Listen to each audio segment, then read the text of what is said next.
বর্ষাকাল আমার এমনিতে অনেক পছন্দ, বাট এরকম বৃষ্টি না যেখানে মানুষের এতটা প্রবলেম হচ্ছে। আসসালামু আলাইকুম এভরিওয়ান, কি অবস্থা সবার?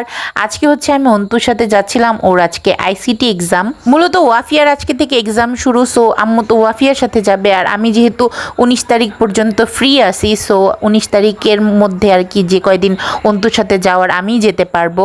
ভাই, আর কার কার বাকি আছে এই জুলাই মাসে এক্সাম হওয়ার জন্য? মানে আমার হচ্ছে 19 তারিখ থেকে ইনকোর্স শুরু হয়ে যেতেছে, সবার একটা না এই জুলাই মাসেই হচ্ছে এক্সাম। যারই শুনতেছি তার জুলাই মাসেই হচ্ছে এক্সাম। তো আমি হচ্ছে অন্তুককে ভিতরে দিয়ে ওয়েট করতেছিলাম, এদিকে এসএমসির একটা জুস কিনে নিছি। এটাই বের হলে আমি এটাই জাস্ট কিনি, মানে বাহিরের খাবার বলতে আমি এটাই হচ্ছে একটু খাই যা। তো ছাতা আজকে না এনে যে কি বড় বিপদে পড়ছি সেটা আমরা দুই বোন হাড়ে হাড়ে টের পাইছি। এত এত বৃষ্টি শুরু হয়েছে, মানে 10:30 থেকে, ওদের এক্সাম হচ্ছে 10টা থেকে, বাট 10:30 থেকে এত এত বৃষ্টি শুরু হয়েছে বলার বাইরে। তো অন্তু এদিকে ভিজে ভিজে বের হয়েছে, আমিও দাঁড়ায় দাঁড়ায় ভিজতেছিলাম। দেন অটো পর্যন্ত যাইতে যাইতে, আমাদের অটো হচ্ছে একটু মেন রোডে রাখা, ওই পর্যন্ত যেতে যেতে পুরো হচ্ছে ভিজে গেছি। যাই হোক, এমনিতে এই ওয়েদার অনেক ভালো লাগে, বাট বাংলাদেশের যে পরিস্থিতি এখন আসলে খুবই খারাপ অবস্থা। আল্লাহ তাআলা মাফ করুক সবাইকে, আর এই দুর্যোগ থেকে হচ্ছে সবাইকে রক্ষা করুক, বের করে আনুক।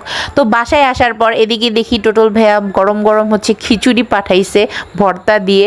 তো আমরা সবাই একটু মিলেমিশে খেলাম। তো এটা হচ্ছে রাতের বেলা আমরা খেলা দেখতে বসছি, মানে আমাদের বাসায় আমি আর আম্মু হচ্ছে আর্জেন্টিনা করি। সো আর্জেন্টিনা ফার্স্টে ভালো খেলে নাই, এই নিয়ে আমার আব্বু আর অন্তুর যে খুশিটা মানে কি বলবো। বাট এরপরে যখন আর্জেন্টিনা জিতে গেল, এরপর ওদের চেহারার দিকে তাকানোই যাইতেছিল না। তো খেলার মধ্যে মনে হয় ব্রাজিল আর আর্জেন্টিনার এরকম ঝগড়া করে না, বাট আমার আম্মু আব্বুর সাথে যে ঝগড়াটা লেগে যায় খেলা শুরু হলেই। তো এটা পরের দিনের ক্লিপ। আমি আমার বোনুর বাসায় গেছিলাম, একটু অনেক দিন পরে গেছি, এখন আর আগের মতো যাওয়া হয় না ওইভাবে, আর থাকা তো হয়ই না। যাই হোক, 1 ঘন্টার জন্য একটু গেছিলাম। আর এদিকে আমার বোনু হচ্ছে দই বানাইছে, টক দই, তো ওইটা টেস্ট করলাম। টক দই নাকি মিষ্টি দই এটা আমি ভুলে গেছি। তো দেন বাসায় এসে আজকে হচ্ছে এসি ক্লিন করছি আমি আর অন্তু।